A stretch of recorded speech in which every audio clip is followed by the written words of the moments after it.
La Benhabib, auteure de Ma vie à contre-courant, on peut dire militante activiste pour le droit des femmes musulmanes. Donc, on connaît un peu où vous logez, Madame Benhabib. C'est d'autant plus intéressant que c'est intéressant de voir avec vous si vous croyez qu'on pourra tirer des leçons de cette histoire tragique.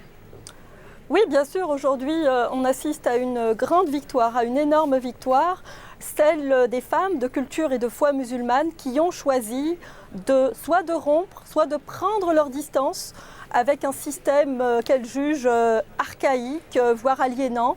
Et donc, la justice canadienne vient de les accompagner dans leur cheminement pour la liberté.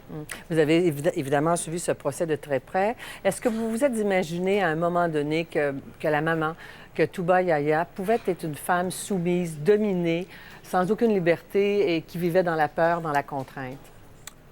Oui, on peut s'imaginer facilement ce scénario-là, mais on peut également s'imaginer un autre scénario qui est celui d'une femme qui participe à reproduire la violence à l'égard des femmes. Donc ce sont deux scénarios qui sont tout à fait envisageables. Et comment vous l'expliquez, cette complicité des femmes avec est-ce que je peux dire cette tradition-là? Parce qu'on vient d'entendre le cousin qui dit non, ça ne fait pas partie de notre culture. Puis il y a des réactions aujourd'hui qui disent attention, il y a très peu d'incidents tragiques de cette nature-là encore au Canada. Très peu d'incidents, nous ne le savons pas, parce que tous les incidents ne sont pas comptabilisés. J'appelle à la prudence lorsqu'il s'agit de chiffres. Par contre, ce qu'on sait, c'est qu'il y a une violence à l'égard des femmes et que cette violence-là peut être extrême. Maintenant, à savoir quel rôle a joué la femme, moi je pense qu'elle a joué un rôle actif. Et de toute façon, ce n'est pas la première fois qu'on assiste à ce genre d'action.